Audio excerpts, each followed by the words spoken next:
Hi there bike riders, welcome to another video. Today I'm in Geelong and I'm checking out what it's like to cross the main arterial road and railway line that splits the city.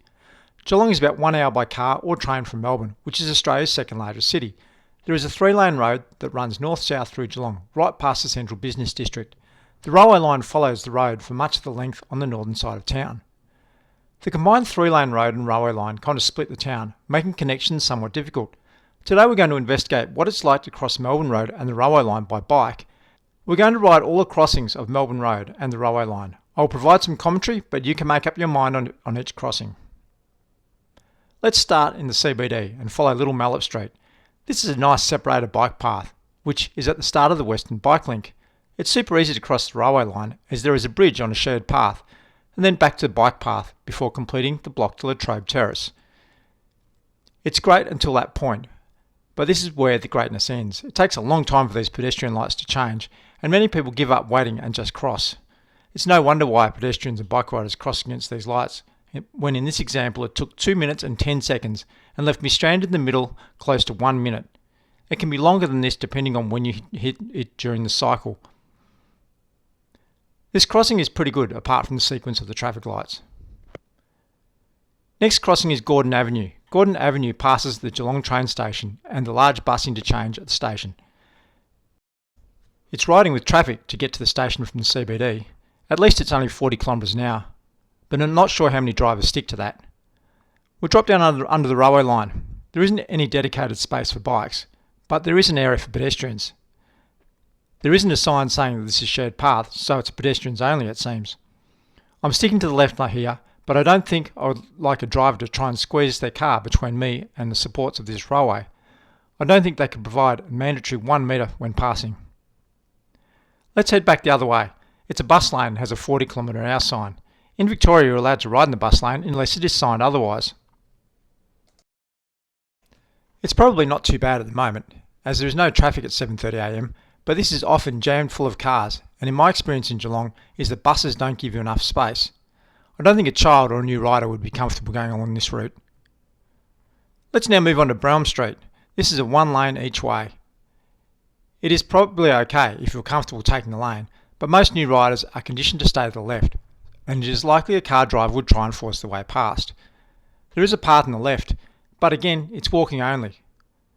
Once you're on the other side, it doesn't get you across the main road, so you're stuck in no man's land again. It's much the same back the other way. I doubt if Grandma would feel comfortable riding through here. Let's move further north. The main road goes over top of the railway line, so you can get under the bridge, and then there's a pedestrian bridge over the railway line. I swear there used to be a bikes permitted sign on this bridge, but I can't see it now. There is a wayfinding sign pointing to Geelong with a bike on it, but I'm still not sure if I'm allowed to ride along here. If bikes aren't permitted, it's not really suitable for bike riding, so we'll strike that one off the list as well. Another kilometre or so to the north, we reach the Church Street Bridge. This bridge crosses both Melbourne Road and the railway line. Heading west there is no space at all for anyone on a bike, and the drivers like to get going fast along here only to stop at the traffic lights. You have to be comfortable taking the lane, so it's usually only experienced bike riders that are comfortable riding in here. So this is not surprising that you don't really see anyone riding over here to get to the shops on Packington Street. Going back the other way, there's a very narrow footpath with no protection from the cars. Considering the width of this bridge, anyone not in a car is really only left with a few crumbs of space. I've seen people walking over here trying to juggle a baby in a pram, a young child and a dog. God help them if one of them steps or falls off the narrow path. I'm not really meant to be riding on here. I should be down there where this other person is, but there's not really space for drivers to allow me 1 metre when they're passing, but they push past anyway. Once you're at the other end, it's pretty hairy going either left or right. I don't think any kids are crossing this bridge on their own to visit a friend on the other side of the railway line. We've done another video about crossing bridges in Geelong, where huge amounts of space are allocated to cars and everyone else just gets a tiny path to walk on. Check out the Shannon Avenue Bridge video on this channel. Next up is the Margaret Street overpass connecting Rippleside to North Geelong.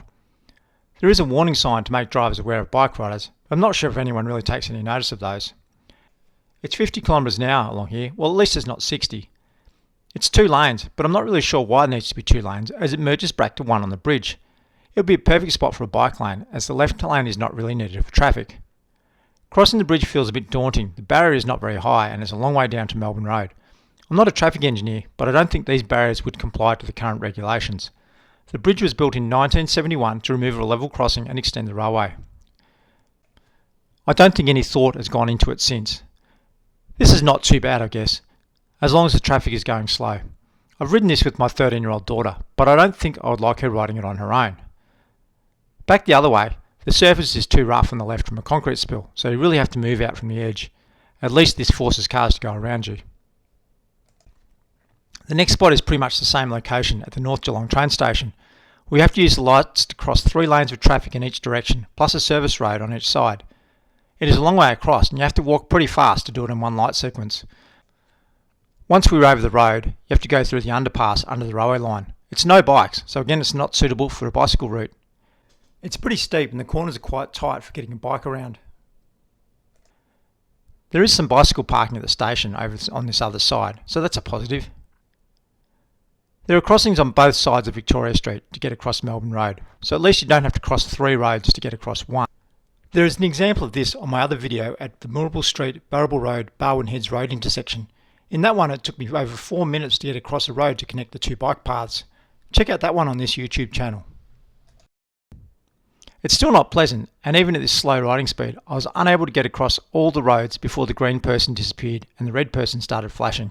Imagine if you were walking, you'd have to take 2 light sequences to cross.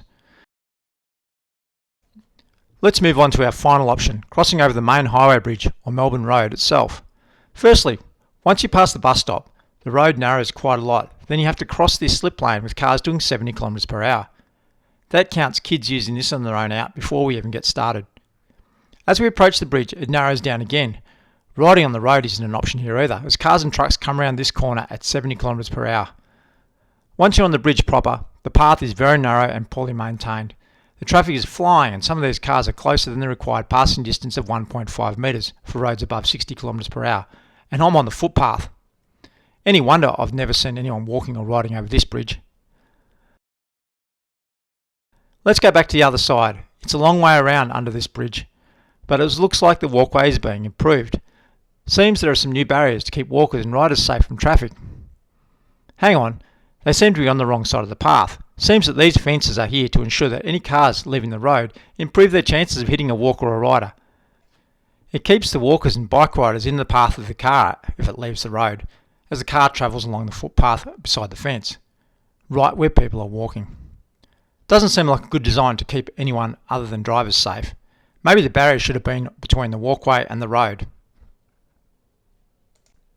So we'll have to go back the other way again and endure that narrow, overgrown path. I wouldn't recommend it to anyone to cross this way on a foot or by bike. So there you have it, 8 crossings of Melbourne Road and a railway line, and only 1 is suitable for getting over by bike. Even on that one, car traffic is prioritised with long waits at the lights. This is a real barrier for people wanting to get to the CBD from the west by bike. There is a 4.1 kilometre section along here without a satisfactory crossing. Maybe a little bit of space could be allocated to bikes and walkers. I'll let you make up your own mind. Don't forget to subscribe, because I'm the Bike Route Buddy and I'll see you on a protected lane sometime.